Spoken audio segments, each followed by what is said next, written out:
very good afternoon to you. Thank you so much for joining us on K24 Newscut as we keep you abreast with the latest stories. My name is Harriet Chimen. Our sign language interpreter is Mudhoni Wagaki. Let's begin with the top stories.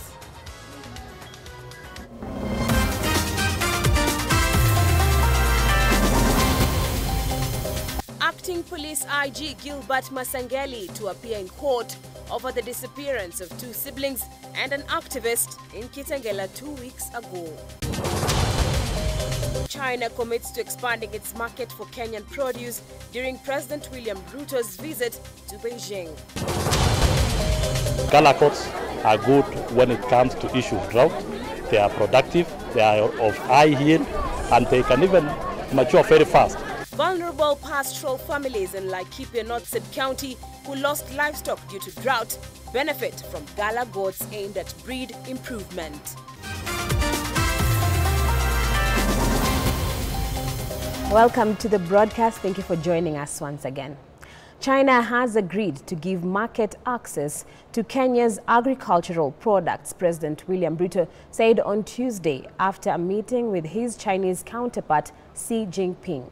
Ruto, who is attending the 9th Forum on China-Africa Cooperation Summit in Beijing, said the agreement was reached during a meeting with Jinping ahead of the summit.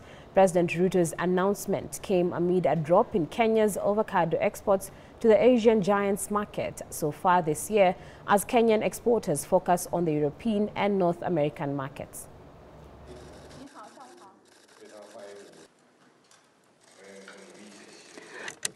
China and Kenya together, we have put in place a number of flagship connectivity projects, giving a strong boost to economic and social development in the region and bringing benefits to our two peoples.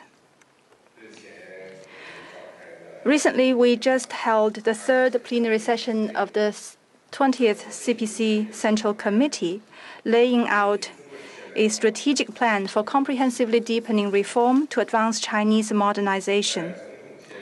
Mr. President, under your leadership, Kenya is also pressing ahead in its economic reform and transition.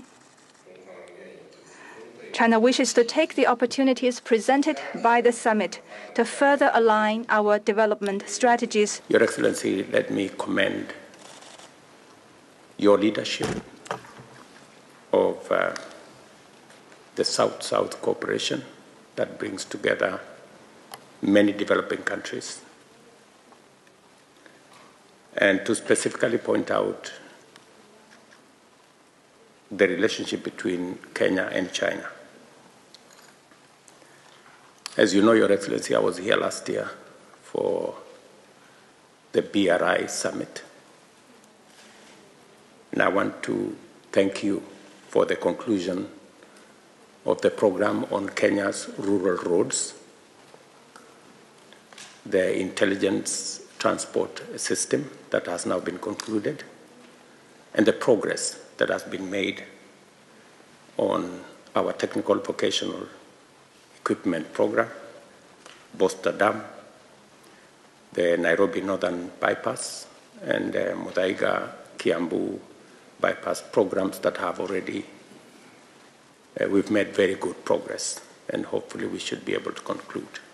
The National Assembly Committee on Defense and Foreign Relations has continued the process of conducting public inquiry into the alleged atrocities conducted by Batuk soldiers against locals in Laikipia and Samburu counties.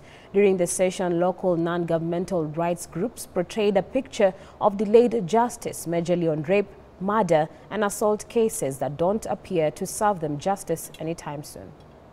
Affairs, Defense Intelligence and Foreign Relations is highlighting the activities of the past cooperation between the British Army and ourselves, that is Kenya. Allow me, Honorable Chair, for the purposes of time to form a three-pronged approach on this issue, to highlight on issues of environment, to highlight on issues of the Defense Cooperation Agreement, and possible solutions and resolutions on the various grievances, and how best we can be able to develop these agreements. We have been working with communities that have been affected by British activities and atrocities for the past 5 years. We began at around 2020 and 2021, where specifically in 2021 they caused a fire that consumed over 10,000 acres of forested land within Lordaiga Conservancy. And while working, in the process of working with communities who've been affected by these fire incidents, more issues were brought to our attention, including the murder of Agnes Wanjiru, which we later came to learn about the November of 2021. Following the expose by the Times newspaper in UK.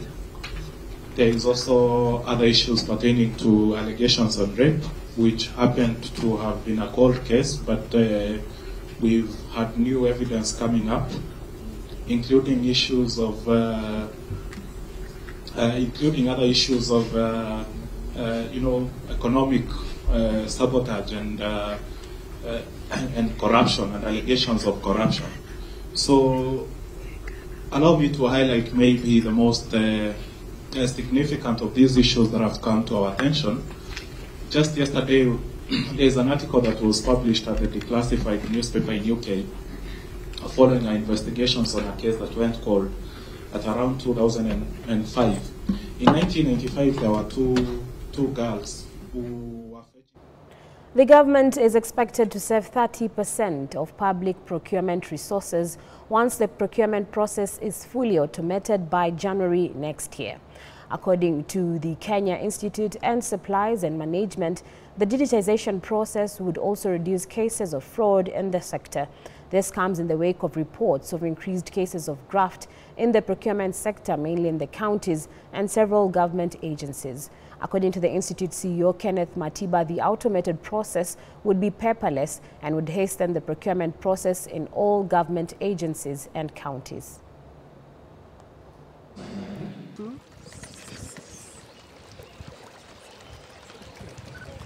The government, through the National Treasury, has already communicated to our membership that with effect from 1st January 2025, the procurement system is going to transition to an end-to-end process. What that means is that it is going to be paperless. So from the point of identification of needs in the public sector, to planning for them, to budgeting for them, to budget execution, contract administration, inspection and acceptance, and eventually delivery of goods, projects in the public sector is going to be automated. That is very, very key, because it has assisted many countries in the world that have adopted the same to save close to 30% of their public procurement spending.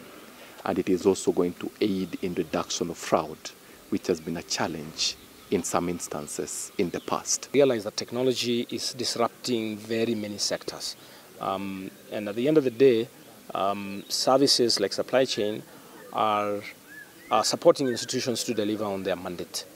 And then when we come in from an innovation standpoint, trying to enhance efficiency, effectiveness, adoption of technology, effective use of those technologies, then we are supporting individuals to think about the people issues that they must deal with, the technological issues that they must deal with, the processes that they must have to ensure there is effective use of. Police in Machakos County have arrested a 17-year-old man caught with a stolen phone belonging to a nurse at Machakos Level 5 Hospital. The suspect, Franklin Kimutai, was nabbed shortly after being treated by the same nurse thanks to swift action by security officers and CCTV footage. Machakos County Chief Officer of Public Health, Simon Simba Mwako, warned that this should serve as a lesson to those targeting the hospital, emphasizing that new security measures, including mandatory staff ID tags, have been implemented to prevent such incidents.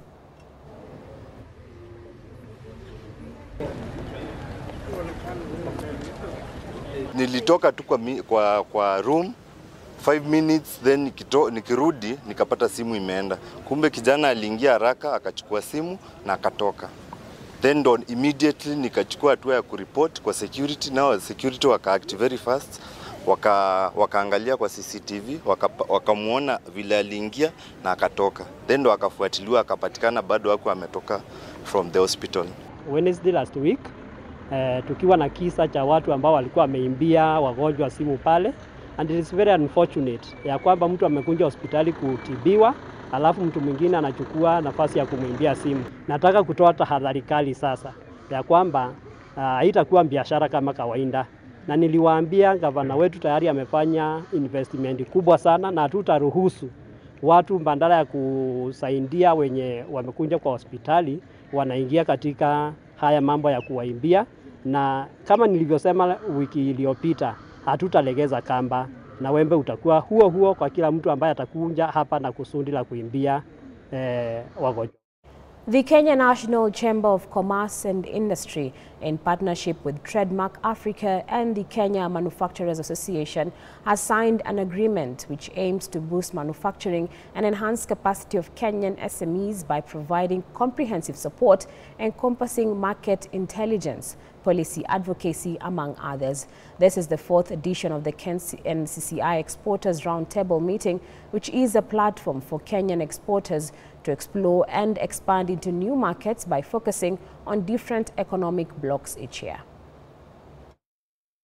Kenya, working with the rest of the AU and the AFTA members, are working on a number of policies to make it easy for Kenyan exporters to be able to export their products. So this is an initiative that is going to allow Kenyan companies and Kenyan manufacturers to sell their products across the continent. And already we are experiencing some of that. So we know that Kenya is now currently already selling some tea, avocado, macadamia into Ghana and Nigeria. This platform that we are initiating here is really looking at how we can work together jointly with government to facilitate our private sector take advantage of opportunities available in the African market. The kind of support that we look at providing at the SMEs in Kenya to access this market includes capacity building, providing them with necessary information to access the markets. I think the PS outlined kind of some of the challenges within Kenya and across Africa in increasing industry, increasing manufacturing, and ultimately creating jobs. But also, as we know, Africa's really the next frontier in terms of population, educated population, and where the next jobs in the private and the middle income will be coming from. So there's huge opportunity here, but it's around collaboration and coordination between partners that's required here. We're looking at doing at least 5% increase in exports from Kenya to within the Africa Continental Free Zone areas. And also, we are looking at also increasing, at least doing business with at least 10 new countries by the year 2026.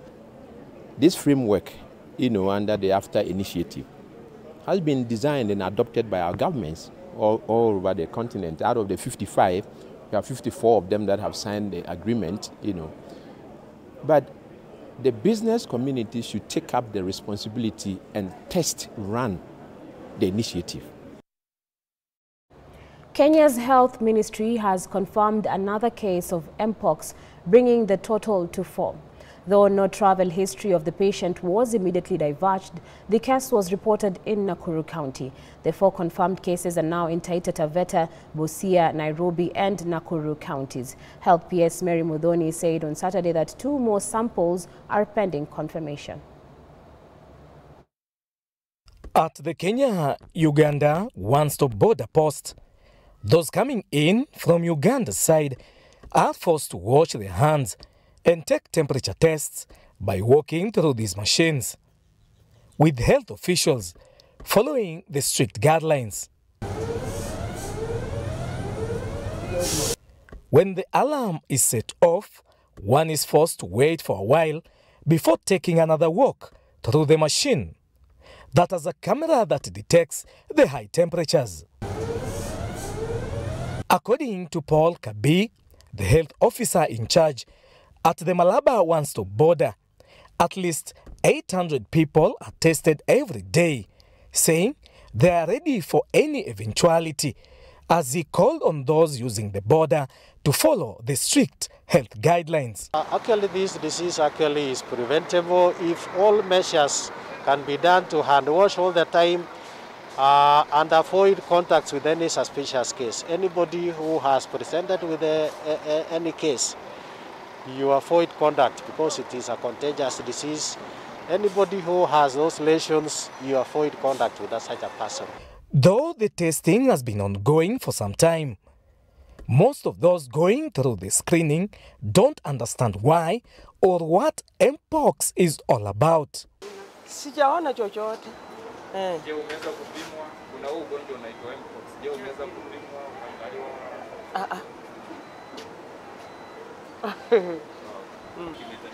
Ni mzuri, tunaona mkono, tunakuja tukiwa wasafi.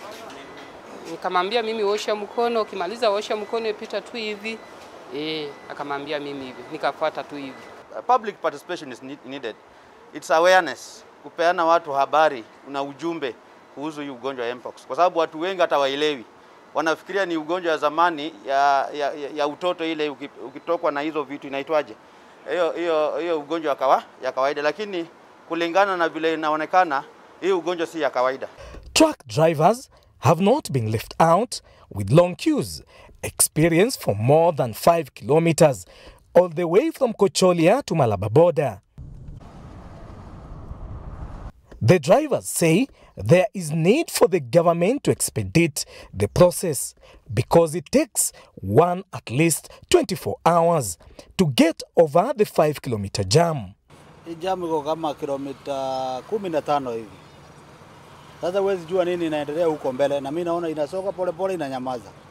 Sasa hatuwezi jua delay iko wapi. Ni kwa nini itumie muda mrefu hivi juu sasa kama jamu kama hii kija inafaa pia serikali inaharakisha.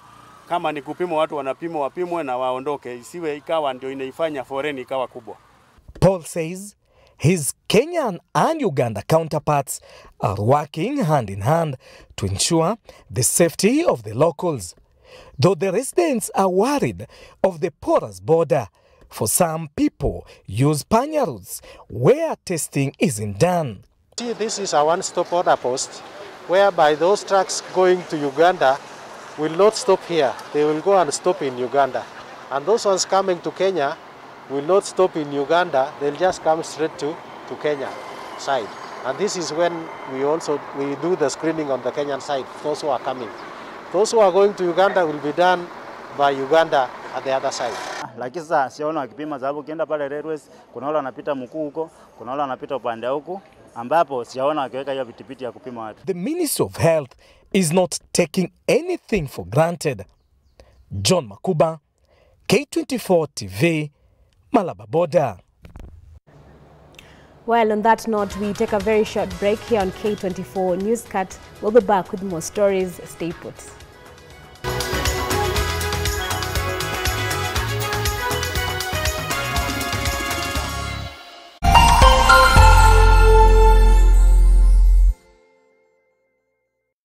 Have you watched K24?